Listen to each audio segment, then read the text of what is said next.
Chapter 15. Grief is a part of life.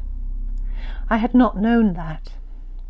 I had successfully detached from pain and life in order to protect myself, and it had worked. And now, the shock of being forced to take part in such a loss took away any boundaries and any place of refuge. For the moment, the Norwegian woodsman was carrying the burden of my passion, because to be without it was too frightening. It was a way of holding something back from the complete absence of Steve. It was a way of pretending he was still here. The Norwegian woodsman was never consulted. It was never about him, and he did not know. I barely understood it myself. I did not know what I was doing. Somebody said to me in those early days that it was okay to cry, but I could not allow what had happened to show, and I didn't want to have this grief. If I pretended that it was not as bad as it could have been, then perhaps people would leave me alone. I did not want to be vulnerable. I did not want anyone to see the weird, horrifying nothingness that kept shouting at me, so if I detached from it, then no one would know. But they did know. So when my friend's husband told me that I had suffered a terrible thing, and it was okay to cry, instead of letting go and crying and feeling relief, I was angry. "Don't make me do it," I wanted to say. "Don't make me show you what is happening." As part of my work now, I run sessions with my palliative care nurse friend Jill on loss and its effect on our lives. I sometimes see there the same kind of confused, angry detachment. There are tears and laughter, and sometimes there is palpable anger in the room. "Are you angry?" I asked one man after he had spoken. His story of bereavement was tinged with disbelief and rage, as if this person had pulled the rug from under his feet by dying and not consulting anyone. The question was like a red rag to a bull. He was very angry, but had not allowed it, and had not acknowledged it. It was a revelation to him, though not to anyone else, and he spoke with barely concealed fury before agreeing that, yes, he was angry. His confession of his anger was a complete surprise to him, but it made sense and it helped. He sent me a message later to thank us, but we never saw him again. Perhaps it only helped temporarily, but he was very grateful to have been heard and understood for at least that session. When we grieve, we enter an altered state. Sometimes it is obvious, sometimes it is not. We grieve at our own pace, in our own time, and it cannot be taken away from us. We can neither control nor avoid it. A grief counsellor once told me that we cannot take someone's suffering from them. She said that clients come to her with much sadness, despair, anger, confusion, and tears, and she lets them have all those things. The natural response is to make them better and take all that pain away, but, she said, it is all they have left of their loved one. It is all they have left, and they need that anguish and grief. If she tried to take the pain away, she said, the session would not be about them, it would be about her. It would be about making her feel better about their sadness. Her job is to help them through it so they can make sense of it when they are ready and not before. And sometimes our pain is not just about the loss of the person. It is about the manner in which they died. It is about the unresolved matters that cannot be settled now. It is about the imperfect, lonely, undignified way in which someone dies, the fact that you or the person who has gone was unready and that somehow you let them down. The lack of control, the powerlessness, the resentment that they could not wait, and the fact that it should not be like this, can be too hard to bear.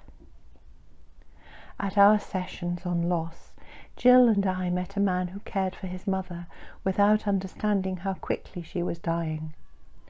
There was much family dysfunction which played itself out around the mother's deathbed. There were punch-ups, a great deal of drinking, and all the time this one man tried to prevent his mother from noticing how bad things were getting. And then, one afternoon, when he was not looking, she died. He found her, her mouth wide open, her eyes half closed, and all her money that she had hidden away gone. It was not possible to reason with this man. It was not possible to remind him of the care and the protection and the love he had given to her while she was alive. The only thing that he could see and take with him was that she had died alone and that her mouth was wide open. And so, reasoning was not something we did. His horror on seeing the image of his mother dead with her open mouth became an obsession. It became a symbol of his failure to protect her, to be there for her, and to prevent other family members from finding and taking what little she had left of her savings, and it highlighted for him the fact that, in his mind, he had let her down. She had died, and he had not been able to prevent it. He was utterly alone now, and she had been the only person who had understood him. They had been a team, and there was no one else to whom he felt this close. The image he carried of his mother when he found her took on a nightmarish proportion and became a symbol of punishment for him. Soon after his mother died, the only other person he felt he could rely on died too. An old man that he had helped and looked after because no one else would. He found this friend had died alone between his visit in the morning and the afternoon, and once again he had not been able to prevent it. It is taking a long time for this man to find any peace. His journey has included arrests for being drunk and disorderly, loss of work, and a serious breakdown. He has recently begun the slow journey back to health, and now, with the passing of time, he is beginning to look at himself and see that despite being in his late middle age, he still feels like a distraught and abandoned child. A moment of insight came to him after one dreadful session of anger and drinking in the summer. In the aftermath of a powerful and desperate outburst, once again everything was calm, and he said that he wanted to be left alone to sit and watch the ants going about their business on the paving stones by his chair. "I don't sleep," he said, "and when the sun comes up, I just want to be left alone to go outside and sit on an old sofa on the patio and watch the ants." He had not spoken like this before, and had never shown any interest in anything outside of his drinking, his arguing, and his terrible sadness without his mother and his old friend. For much of that summer, he sat, watching whatever insects were moving around him on the patio and in the garden, and for the first time there was a bit of peace. His grief is complex and complicated, and none of us could reach him until after he asked to be left alone to watch the ants on the patio. Now, in his own time and at his own pace, he is building a new reality for himself without his mother and his friend, perhaps forgiving himself and slowly accepting that what he did do for them was not only more than enough, it was wonderful. But he is not there yet, and there is still a long way for him to go. When I met Alan, I had been cast adrift from the world I thought I knew. There was nothing to hold on to anymore. My reference points had disappeared, and I did not know what to make of anything. I wanted Alan to make it all go away, and yet I resented his trying to understand. Painting images of Steve that would become the A Graceful Death exhibition took up much of my time, and I must have been very difficult to deal with. When showing the exhibition later, I overheard someone say that I was still not over this loss. How dare they? I thought. What do they know? These paintings mean that I am over it, and I am not grieving. I was still not able to fathom my loss. I was showing this extraordinary exhibition of the death of my partner and in complete denial of what messages I was sending out. I just wanted to pretend that nothing was wrong and to keep running away from anyone who looked like they knew how badly I felt. It is very hard to help people who are dealing with grief. Often, help is not the thing they want. To help someone means trying to take some of the burden away, and that is not possible. No one can take the burden away. Simply being with someone in their grief is the best thing you can do, and accepting their responses, difficult though they may be.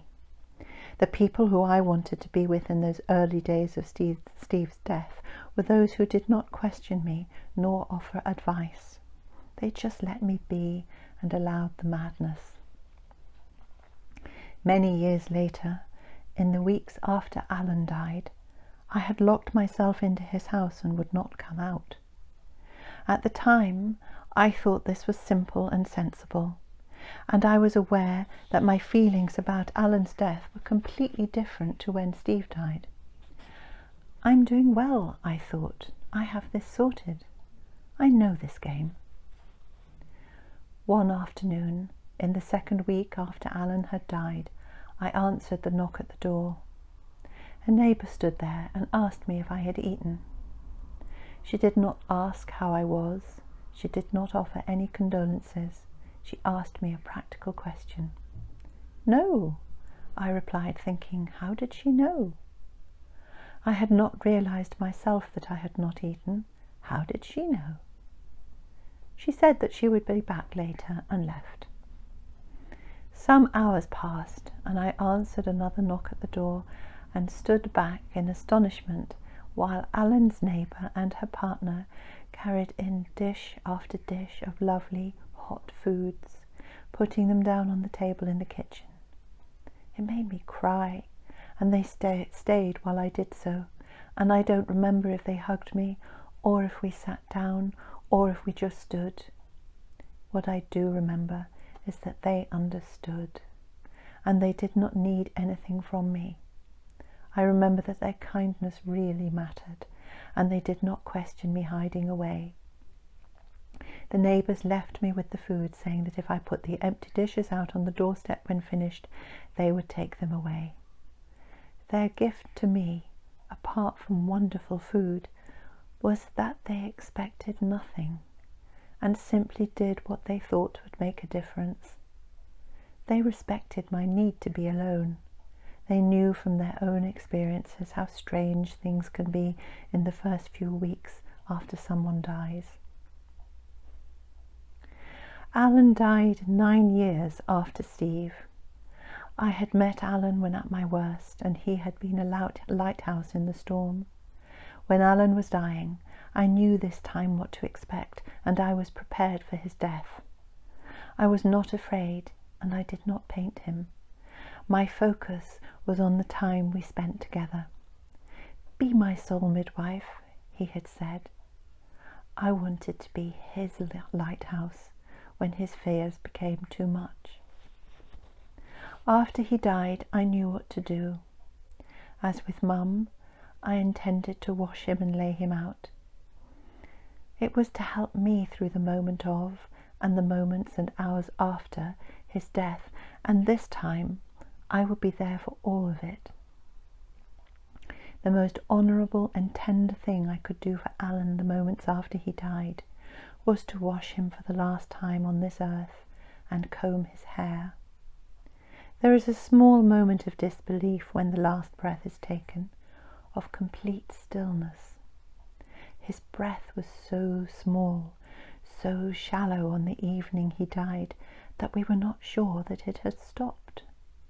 Alan's brother, Alan's son, and I were waiting with him, and it was his brother that noticed a change in the breath. If he had not noticed, perhaps Alan would have slipped away, and we would never have known.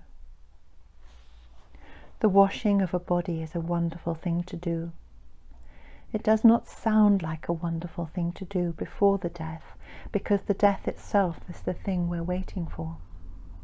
We are not sure how we will react, how it will be, what it will look like, and whether we will cope.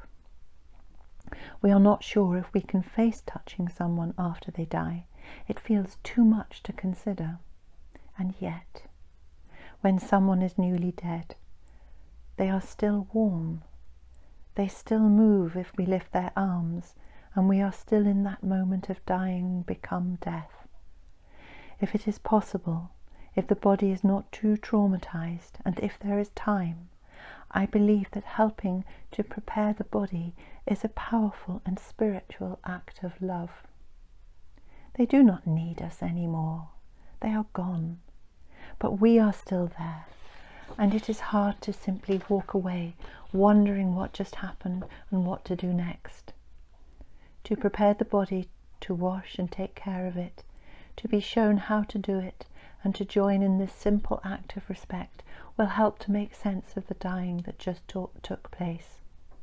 It is strangely calming, strangely soothing, and can be very sad indeed. But it is not horrible. Done with love, it is a very beautiful and healing thing. When I was 17, I had a job in a hospice near where I grew up. One day, a lady I was helping onto the commode behind some curtains on the ward suddenly stood up, threw her arms around my neck, and died. Managing to get her back onto the commode without her sliding off, I ran to fetch a nurse to tell her I had killed Mrs. Huntley. The nurses came and took over and were very kind to me, but they would not let me go. They insisted I help put Mrs. Huntley back on her bed and help lay her out and wash her.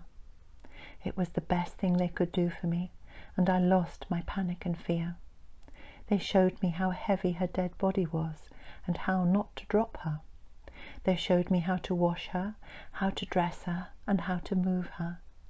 One of the tips they gave me was to cut the clean nightgown right down the back, so that instead of trying to put it over her head, we simply put it over her, put her arms into it, and tucked it under her back. Alan was already clean when he died. He was not in need of washing. But if he was still somewhere in the room, his spirit would see that I wanted to honour him and be the last person to care for him. His son joined me, and working together in the silent, intimate lamplight, we made him look lovely. There were no flowers in the room, so I put Alan's 2 little model aeroplanes on his pillow. He wore his best shirt, and we covered him in a brightly coloured blanket. When everyone eventually left to go home, I stayed. My home was his home, and I did not want to go there. I stayed with him until the early hours, and then, wearing the pyjamas I had changed into earlier that evening, not thinking that he would die tonight, I walked out of the hospice in my pyjamas into a rainstorm, got into my car, and drove to my daughter's